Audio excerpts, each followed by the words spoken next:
Friends, welcome to my YouTube channel SP math classes में। तो यहाँ पे आज हम एक टॉपिक लेकर के आए हैं बुद्ध लब्धि। ठीक है, बुद्ध लब्धि जो है कि आपके सीटेड एग्जाम के अंदर यहाँ से जो है कि सीटेड एग्जाम के अंदर एक या दो क्वेश्चंस जो है कि आपका चाहे प्राइमरी का सीटेड हो या जूनियर का सीटेड हो, इसके अंतर्गत जो है कि पूछा जाता है। तो पहली बात पूछी जाती है बुद्ध लब्धि। बुद्ध लब्धि बराबर होता है मानसिक आयु बटे वास्तविक आयु गुणे 100 होता है। ये आपका फार्मूला होता है बुद्धि लब्धि जो है कि निकालने के लिए। बुद्धि लब्धि को IQ 60 फॉर्म में जो है कि यहाँ पे लिखा जाता है। तो यहाँ पे पूछा जाता है कि मानसिक आयु गुणे 100 बटे वास्तविक आयु जो है कि आपका फार्मूला होता है बुद्धि लब्धि बराबर। जैसे मान लो कि किसी बच्चे का यहाँ पे बच्चे का जो आयु है वो कितना दिया हुआ है, 10 वर्ष दिया हुआ है, और उसकी जो है कि मानसिक आयु जो है यहाँ पे 15 वर्ष दिया है। तो बच्चे का जो IQ होगा, IQ बराबर हो जाएगा मानसिक आयु 15 बटे वास्तविक आयु कितना है 10 साल, मल्टीप्लाई बाई 100, 0 से 0 कैंसिल हो जाएगा, आ जाएगा 15 दहा में 150।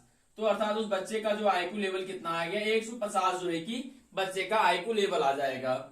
और आगे हम देखेंगे कि किस IQ लेवल पर किस श्रेणी में किस वर्ग में बच्चे आते हैं। अगर किसी बच्चे का जो है कि IQ लेवल 140 से अधिक है तो वह बच्चा जो है कि प्रतिभाशाली बच्चा माना जाएगा। अगर किसी बच्चे की जो है कि 120 से लेकर के 139 के बीच में IQ है तो वह बच्चा जो है कि प्रखर बुद्धि का बच्चा माना जाएगा। और किसी बच्चे का 110 से 119 के बीच में अगर IQ लेवल है तो वह बच्चा उत्कृष्ट बुद्धि वाला बच्चा माना जाता है। और 90 से 109 के बीच में अगर किसी बच्चे का IQ है तो यहाँ पे जो है कि सामान्य बुद्धि वाला बच्चा माना जाता है।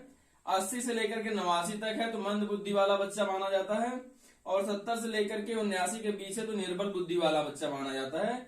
50 से लेकर के 69 के बीच में अगर है तो मूर्ख बच्चा माना जाता है। और 25 से लेकर के 49 के बीच में अगर किसी बच्चे का IQ लेवल है तो उसे मूढ़ माना जाता है। 0 से लेकर के 26 तक है तो वह जो है कि जड़ बुद्धि का बच्चा माना जाता है। तो यहाँ पे जो कैटेगरीज वाइज जो है कि सभी जो है कि बच्चों के बारे में दिया गया है, किस IQ लेवल का बच्चा कितना जो है कि किस IQ लेवल का बच्चा जो है कि किस वर्ग में आता है। तो यहाँ पे इसके बारे में जो है बताया गया है। सबसे ज्यादा आपका जो एग्जाम में पूछता है कि 140 से अधिक अगर किसी बच्चे का IQ है तो क्या होगा, प्रतिभाशाली बच्चा होगा। 120 से अगर 139 के बीच में है तो प्रखर बुद्धि का बच्चा होगा। और 110 से 119 के बीच में अगर किसी बच्चे का IQ लेवल है तो वह उत्कृष्ट के अंतर्गत आएगा। और 90 से 109 के बीच में है तो सामान्य आएगा।